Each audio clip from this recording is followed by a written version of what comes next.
하늘의 문을 여소서. 이곳을 주목하소서. 주를 향한 노래가 꺼지지 않으니 하늘을 열고 보소서. 이곳에 임재하소서. 주님을 기다립니다. 기도의 향기가 하늘에 닿으니 주여 임재하여 주소서. 이곳에 오셔서 이곳에 앉으소서. 이곳에서 드리는 예배를 받으소서. 주님의 이름만이 오직 주의 이름만 이곳에 있습니다. 여호와의 계획은 영원히 서고 그의 생각은 대대에 이르리로다. 여호와를 자기 하나님으로 삼은 나라 곧 하나님의 기업으로 선택된 백성은 복이 있도다. 아멘. 사도신경으로 우리의 흔들리지 않는 신앙을 고백합니다. 전능하사 천지를 만드신 하나님 아버지를 내가 믿사오며 그 외아들 우리 주 예수 그리스도를 믿사오니 이는 성령으로 잉태하사 동정녀 마리아에게 나시고 본디오 빌라도에게 고난을 받으사 십자가에 못 박혀 죽으시고 장사한 지 사흘 만에 죽은 자 가운데서 다시 살아나시며 하늘에 오르사 전능하신 하나님 우편에 앉아 계시다가 저리로서 산자와 죽은 자를 심판하러 오시리라. 성령을 믿사오며 거룩한 공회와 성도가 서로 교통하는 것과 죄를 사하여 주시는 것과 몸이 다시 사는 것과 영원히 사는 것을 믿사옵나이다. 아멘. 앉으셔서 찬송가 305장 찬양합니다.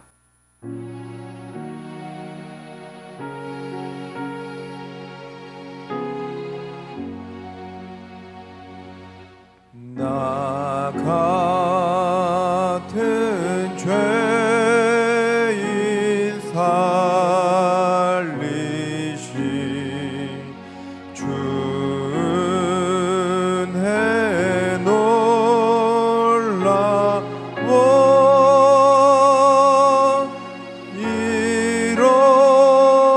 잃었던 생명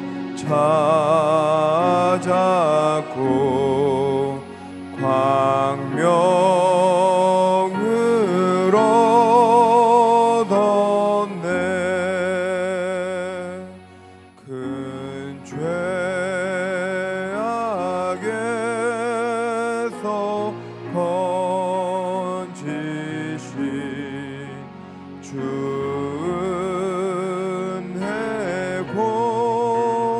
고마워. 나 처음 믿은 그 시간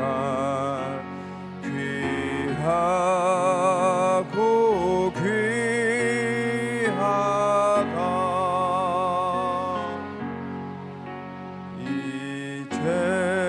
이제껏 내가 산 것도 주님의 은혜라.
이 시간에 보실 하나님의 말씀은 신명기 21장 15절에서 23절 말씀, 어제 큐티 본문인 신명기 21장 15절에서 23절 말씀 한 절씩 교독하도록 하겠습니다. 어떤 사람이 두 아내를 두었는데 하나는 사랑을 받고 하나는 미움을 받다가 그 사랑을 받는 자와 미움을 받는 자가 둘 다 아들을 낳았다 하자. 그 미움을 받는 자의 아들이 장자이면 자기의 소유를 그의 아들들에게 기업으로 나누는 날에 그 사랑을 받는 자의 아들을 장자로 삼아 참 장자 곧 미움을 받는 자의 아들보다 앞세우지 말고 반드시 그 미움을 받는 자의 아들을 장자로 인정하여 자기의 소유에서 그에게는 두 몫을 줄 것이니 이는 자기의 기력의 시작이라 장자의 권리가 그에게 있음이니라.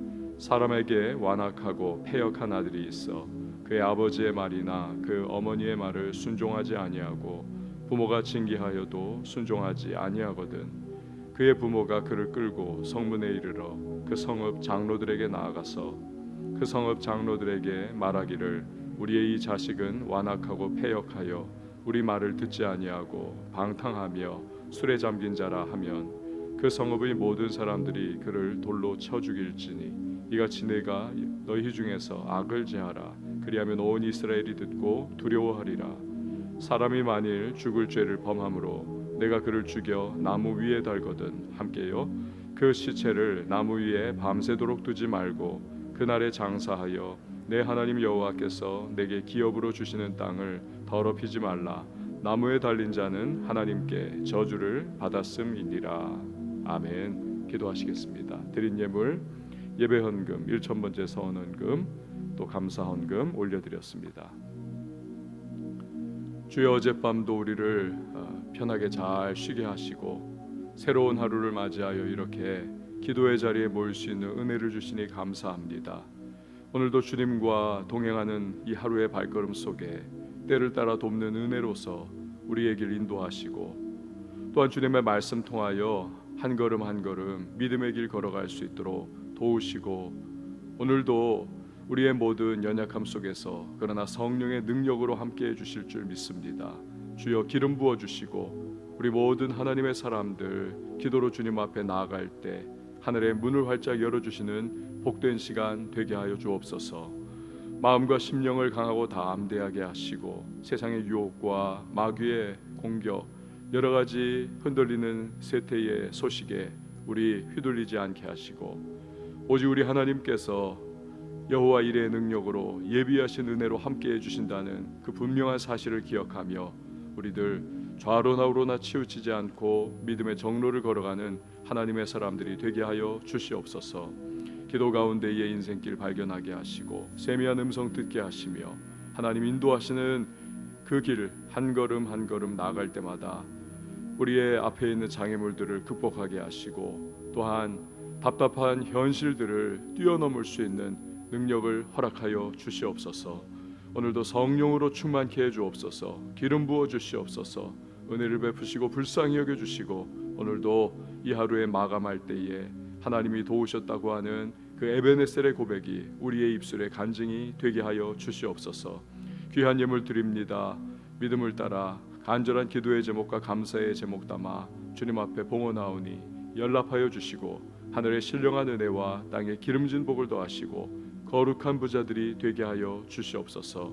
말씀 붙잡고 오늘도 기도의 제목 삼게 하시고 이 말씀 속에서 하나님의 나를 향하신 세미한 음성 듣는 복된 시간이 되게 하여 주시옵소서. 섬기는 반주자에게 한량없는 은혜를 공급해 주시고 그 섬김 속에 하나님의 베푸시는 은혜와 축복을 누릴 수 있도록 오늘도 함께하여 주시옵소서. 이후에 모든 시간 맡겨드리고 예수님의 이름으로 기도하옵나이다. 아멘. 오늘의 본문의 말씀은 하나님께서 그 백성 이스라엘에게 상속이죠. 상속에 관한 규례를 말씀을 하고 계십니다. 15절과 17절 말씀을 여러분 한번 성경 보시기를 바랍니다. 15절에서 17절 말씀 보도록 하겠습니다. 어떤 사람이 두 아내를 두었는데 하나는 사랑을 받고 하나는 미움을 받다가 그 사랑을 받는 자와 미움을 받는 자가 둘 다 아들을 낳았다 하자. 그 미움을 받는 자의 아들이 장자이면 자기의 소유를 그의 아들들에게 기업으로 나누는 날에 그 사랑을 받는 자의 아들을 장자로 삼아 참 장자 곧 미움을 받는 자의 아들보다 앞세우지 말고 반드시 미움을 받는 자의 아들을 장자로 인정하여 자기의 소유에서 그에게는 두 몫을 줄 것이니 그는 자기의 기력의 시작이라 장자의 권리가 그에게 있음이니라. 성경의 결혼, 기본적인 결혼의 원리는 일부 일처제입니다. 일부 다처제는 하나님의 창조 질서에 위배가 되는 것이죠. 그럼에도 불구하고 고대 사회나 우리가 성경 속에서 여러 믿음의 인물들이 일부 다처제를 행했다. 이것은 그 당시의 시대가 악하기 때문이고 또 아직 계시가 완성이 다 되지 않은 상태에서 하나님이 잠정적으로 놔두신 것입니다. 이게 옳다. 그것은 결코 아닌 것이죠. 일부 다처제는 하나님의 결혼과 가정의 원리를 깨뜨리고 또 거스르는 것이기 때문에 결국 반드시 문제를 가질 수밖에 없습니다. 사람은 똑같은 비중으로 여러 사람을 사랑할 수가 없기 때문에 그렇습니다. 결국 사랑을 더 받는 자가 있고 사랑을 덜 받는 자가 있습니다. 갈등이 싹틀 수밖에 없는 것이죠. 그런 경우가 성경에도 여러 케이스가 나오지 않습니까? 대표적인 예가 야곱의 가정이죠. 오늘 본문의 경우도 마찬가지의 그러한 배경입니다. 두 아내가 있습니다. 그런데 한 사람은 사랑을 받습니다. 한 사람은 미움을 받습니다. 둘 다 아들을 낳았습니다. 문제가 생기죠. 미움받는 아내의 아들이 장자인 것입니다. 원래 장자는 다른 아들보다 2배를 더 받게 되어 있습니다. 이게 장자권이죠. 가문을 세우고 그 가문을 이끌어갈 책무가, 무거운 책무가 장자에게 있기 때문에 2배를 주는 것입니다. 근데 이 사람이 그렇게 하기가 싫은 것입니다. 사랑하는 아내에게 미움받는 장자가 아닌 그 사랑하는 아내가 낳은 차자 얘한테 2배를 주고 싶은 것이죠. 근데 오늘 본문에 보면 하나님께서는 그것을 금하십니다. 반드시 미움받는 아내가 낳은 후손에게 장자에게 2배를 줘라. 그래서 장자로서의 마땅한 그러한 인정을 하라는 것입니다. 왜냐하면 이 아들이야말로 후손의 문을 연, 즉 기력의 시작이다. 첫 번째 아들이다라는 것입니다. 여러분, 이 상속법 규례를 통해서 하나님께서 무엇을 우리에게 말씀하십니까? 오늘날 우리 대한민국에서는 이 규례 자체가, 이 틀 자체가 우리에게 해당이 안 되는 것 아닙니까? 일부일처제잖아요. 그럼 뭘 우리가 정신을 이곳에서 우리가 뽑아내야만 하겠습니까? 첫 번째로 하나님은 가정을 귀하게 여기시고 가정을 보호하기를 원하신다는 것입니다. 가정에 자녀를 허락하시는 것 하나님이시죠. 누가 먼저 장자로 태어나게 되느냐, 즉 장자권 역시도 하나님께서 허락하시는 것입니다. 그렇다면 부모는 하나님의 뜻을 따라서 편벽됨이 없이 자녀를 양육해야 하는 것이죠. 그럴 때 형제 간에 이 가정 안에서의 질서가 이루어진다는 것입니다. 그래서 가정이 어그러지는 일이 생기지 않는다는 거죠. 가정의 평화와 행복이 유지가 되는 것입니다. 많은 기업들이 있지 않습니까? 가정이 화목하고 건강한 오너가는 별로 없습니다. 심각한 갈등이 야기되고 분열이 매스컴을 장식하는 경우를 우리가 종종 보지 않습니까? LG가가 있죠. 지금까지 한 번도 갈등이나 분열, 시끄러운 잡음 없이 그렇게 운영이 됐습니다. 원인으로 많은 사람들이 그 LG가의 승계 원칙을 뽑습니다. 반드시 장자가 가업을 승계합니다. 그리고 나머지 형제들은 그 원칙에 절대적으로 순종하도록 어렸을 때부터 훈육을 한다는 것이죠. 그게 유독 이 LG가가 화평한 비결이라는 것입니다. 여러분, 상속의 규례는 가정을 사랑하신 하나님의 지극한 배려가 담긴 내용입니다. 아담과 하와의 가정을, 그렇죠? 인류의 첫 번째 가정을 이루신 분이 하나님이 아니십니까? 가정을 그만큼 하나님은 귀하게 여기십니다. 그래서 가정의 위계의 질서를 잘 세움을 통해서 가정이 행복하고 질서 가운데에 보호되기를 바라시는 것이 하나님의 마음인 것입니다. 그렇기 때문에 우리들 성도는 이 상속 규례를 통해서 하나님의 의지를 잘 깨달아야 하는 것이죠. 우리 가정을 향한 하나님의 마음이 있구나. 이게 단지 장자권의 문제만이 아니라 가정의 모든 영역으로 이 하나님의 마음과 원리를 우리가 확장하여 적용해야 한다는 것입니다. 그래서 여러 가지 재정이라든지 또 가정의 자녀들을 대하는 부분들, 교육의 부분들, 또 부부의 부분들을 우리가 잘 하나님의 마음을 이해하고 적용하면서 어찌하든지 가정을 보호하고 가정을 아름답게 세워나가는 크리스찬의 가정이 될 수 있도록 우리는 최선을 다해야 하는 것입니다. 두 번째로 상속 규례를 통해서 하나님의 주권을 인정해 드려야만 합니다. 태를 열어서 자녀를 낳게 하시는 분, 하나님의 역사입니다. 그분의 주권입니다. 그렇기 때문에 본문 말씀을 통해서 사람이 결코 자기의 생각이나 자기의 기호를 통해서 하나님의 주권을 침해해서는 안 된다는 것을 말씀을 하고 계시는 것이죠. 성경에 나오는 몇몇 가정들, 역기능적인 가정들을 보십시오. 갈등이 있습니다. 분열이 서로를 고통스럽게 합니다. 하나님의 주권을 제대로 존중하지 않은 결과가 얼마나 고통스럽게 다가오는지 알 수가 있는 것이죠. 우리 인생이 가장 평화스럽고 또 가장 행복하게 화평 가운데 살아가는 비결은 하나님이 세워놓으신 질서와 그분의 주권을 인정하며 살아가는 것입니다. 하나님의 주권을 거대한 강물에 우리는 비유할 수가 있겠지요. 그 주권의 흐름을 따라갈 때에 가장 순적한 것입니다. 인생의 모든 부분이 물 흐르듯이 그렇게 이어질 수가 있는 것입니다. 거대한 물줄기를 거슬러 올라가는 고단함을 생각해 보십시오. 불필요한 고생을 하면서 살아갈 수밖에 없는 것이죠. 우생마사라고 하지 않습니까? 홍수가 나서 소와 말이 다 그 물에 휩쓸려 떠내려갑니다. 우생마사. 소는 살고 말은 죽는다. 왜 그렇습니까? 소는 우직하죠. 그냥 맡기는 겁니다. 그 물줄기의 흐름에 자기를 맡기고 둥둥둥둥 떠내려가다가 어느 시점에 얕은 곳이 결국 나오는 거죠. 그 음매하면서 땅을 밟고 올라가서 산다는 것입니다. 말은 요놈이 좀 힘이 세요.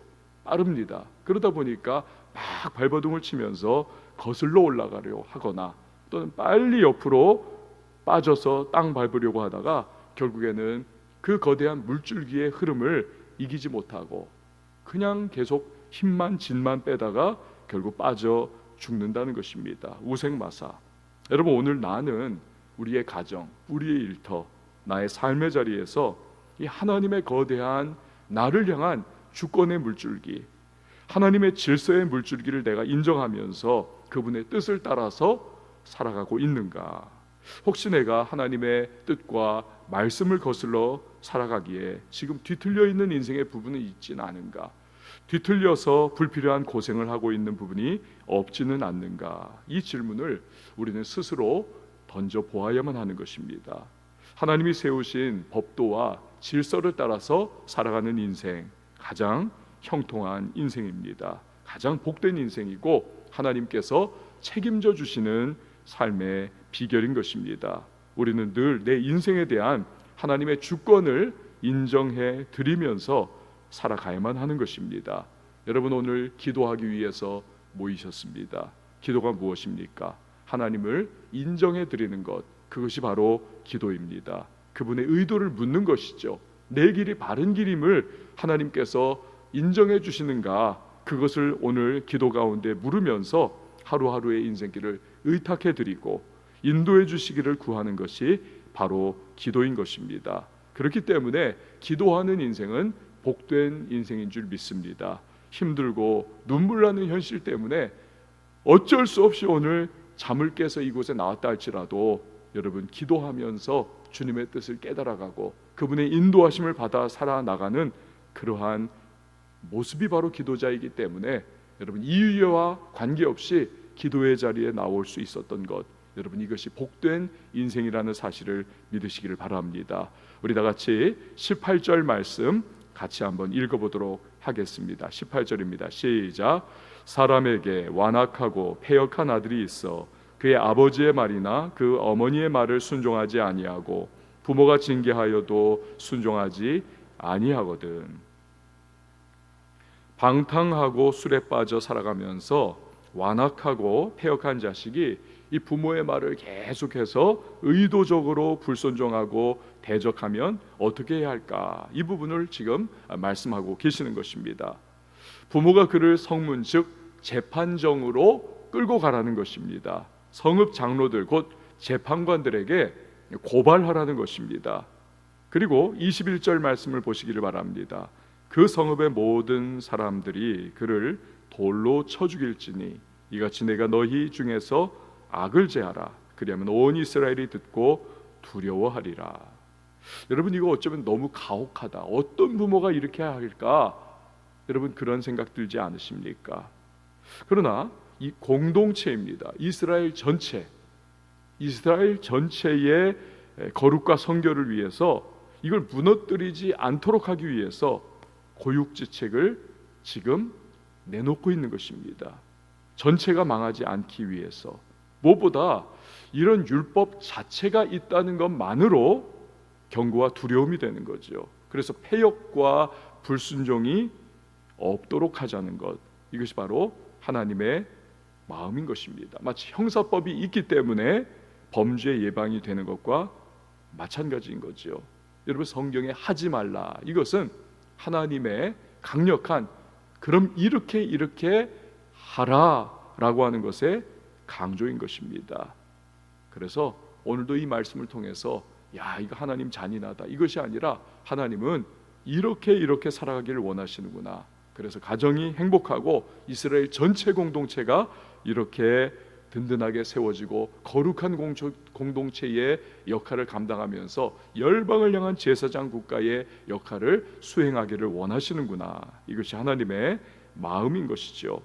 여러분, 22절에서 23절 말씀 우리 같이 한번 읽어보도록 하겠습니다. 22절, 23절입니다. 시작. 사람이 만일 죽을 죄를 범함으로 내가 그를 죽여 나무 위에 달거든 그 시체를 나무 위에 밤새도록 두지 말고 그날에 장사하여 내 하나님 여호와께서 내게 기업으로 주시는 땅을 더럽히지 말라. 나무에 달린 자는 하나님께 저주를 받았음이니라. 아멘. 성경에서 이 시체라고 하는 것, 이 부정함을 의미합니다. 왜요? 죄의 결과가 죽음이기 때문에 그렇습니다. 그 시체는 이 죽음, 거슬러서 죄를 보여주고 나타내는 그러한 상징인 것이죠. 그 시체는 거룩한 땅을 더럽히는 것입니다. 반드시 당일에 땅에 파묻어야 한다. 조속히 부정함을 거룩한 공동체 안에서 제거하라라는 것입니다. 그런데 특별히 나무에 달린 자는 저주를 받았다라고 말씀을 하고 계십니다. 23절이죠. 마치 가인이 동생 아벨을 죽여서 저주를 받죠. 그래서 땅에서 유리하며 다닙니다. 어디에도 소속되지 못하고 안정되지 못하고 유리하듯이 나무에 달린 자는 무엇입니까? 하늘과 땅 그 사이 중간에 매달려 있는 것입니다. 즉 하늘에도 속하지 못하고 땅에도 속하지 못하고 하나님께 저주를 받고 땅에서도 저주를 받은, 그 어디에서도 속하지 못한 버림받은 존재. 이런 시신을 하루 지나도록 내버려 두는 것은 약속의 땅의 거룩함을 훼손하는 것입니다. 그렇기 때문에 반드시 그날로 매장해 버려라. 여러분, 여기서 우리는 누구를 생각합니까? 바로 예수 그리스도를 떠올립니다. 죄 없으신 분이십니다. 그러나 22절 말씀처럼 스스로 죽을 죄를 범한 것과 같이 그분은 십자가에서 죽으십니다. 우리의 죄를 다 뒤집어 쓰신 거지요. 그는 하나님으로부터 버림을 받으셨습니다. 엘리 엘리 라마 사박다니, 나의 하나님 어찌하여 나를 버리셨나이까. 그 비참한 죽음, 저주받은 죽음, 버림받은 죽음입니다. 십자가의 모든 저주, 왜 그랬습니까? 우리의 모든 저주와 죄를 다 담당하신 거지요. 바울이 갈라디아서 3장 13절에서 오늘 이 23절의 말씀, 나무에 달린 자는 하나님께 저주를 받은 자임이라. 이것을 예수 그리스도에게 대입하여서 그의 죽으심의 의미를 우리에게 이렇게 설명하고 있습니다. 그리스도께서 우리를 위하여 저주를 받은 바 되사, 우리를 위하여 저주를 받은 바 되사 율법의 저주에서 우리를 속량하셨으니 기록된 바 나무에 달린 자마다 저주 아래 있는 자라 하였습니다. 예수님께서 십자가의 저주스러운 죽음을 담당하신 것은 우리를 위하여 저주받은 우리의 저주를 제하여 버리셔서 우리를 속량하시기 위함이다라는 것입니다. 여러분, 오늘 예수 그리스도 이런 구세주를 우리가 어찌 찬양하지 않을 수 있겠습니까? 어찌 감사하며 살지 않을 수가 있겠습니까? 하나님의 독생자가 우리를 위해서 스스로를 죄인의 모습으로 저주의 십자가를 짊어지신 것입니다. 그래서 우리가 하나님 앞에, 그 구원의 하나님 앞에 나아갈 수가 있는 것입니다. 이런 은혜와 사랑을 우리가 받았습니다. 삶에 답답함이 좀 있어도, 좀 현실에 우리의 문제가 좀 있어도, 여러분, 이러한 놀라운 은혜와 사랑을 받은 우리들, 이제는 그분의 뜻을 따라, 그분의 삶에 우리를 향하여 가지고 계신 뜻을 따라서 우리는 살아가야만 하는 것입니다. 감사하면서 오늘도 이 새벽에 기도로 그분의 뜻을 구하면서 그가 인도하시는 길을 걸어 가야만 하겠습니다. 우리 한 사람 한 사람의 오늘의 삶의 모습이 바로 그러한 모습, 주님의 뜻을 구하며 그분의 뜻을 이루어드리는 삶의 아름다운 발걸음이 될 수 있기를 주님의 이름으로 축원을 드립니다. 우리 시간에 함께 찬양하시고 기도하도록 하겠습니다.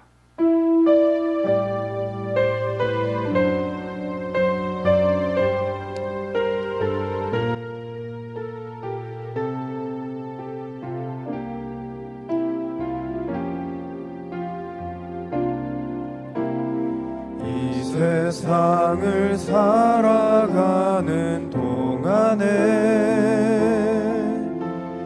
나의 힘을 의지할 수 없으니 함소하고 낙심하지 말 것은 주께서 참 소망이 되심이라. 하나님의 꿈이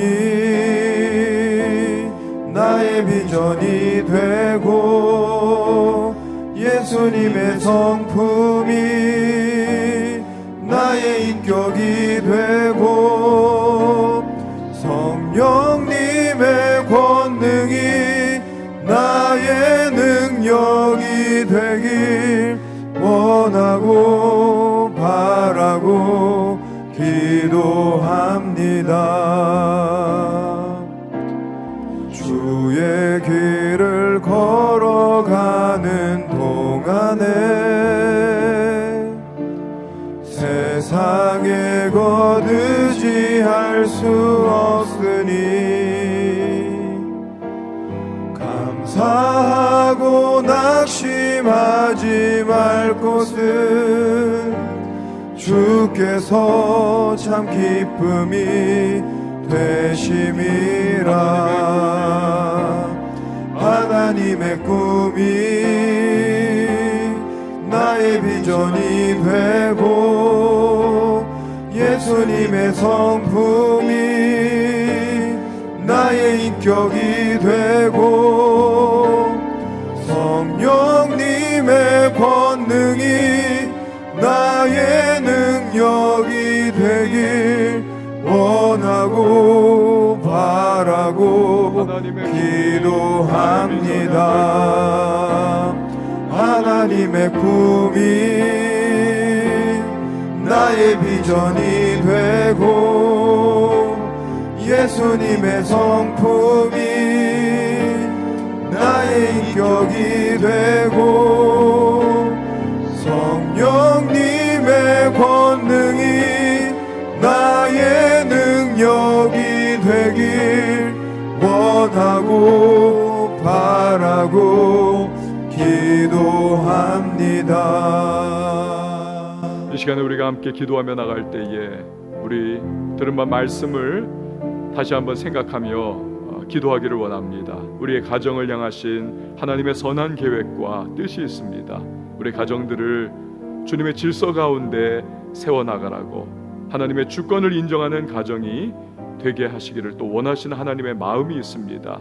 그분 우리를 향하신 계획을 가지고 계십니다. 우리의 가정을 통해서 우리가 정말 주님이 주시는 모든 복과 또 거룩한 우리 하나님의 기쁨을 우리 누리며 살아가기를 원하시는 것이 가정을 향하신 하나님의 말씀입니다. 주님의 뜻을 우리 가정 속에 이루어 달라고, 또 우리 모든 가족 구성원 한 사람 한 사람이 주님의 주권을 인정하면서 인생을 향해 나아갈 때마다 주께서 예비하신 은혜를 누리며 축복의 통로로 살아갈 수 있기를 위하여 우리 기도해야만 하겠습니다. 우리 부모님들을 위해서 기도해 주시고요, 또 우리 자녀들을 위해서 기도해 주시기 바랍니다. 많은 가정들이 갈등하고 그리고 또 형제간에 깨어진 관계로 고통받는 일들이 있습니다. 가족 식구들을 위해서 아울러 기도해 주시기 바랍니다.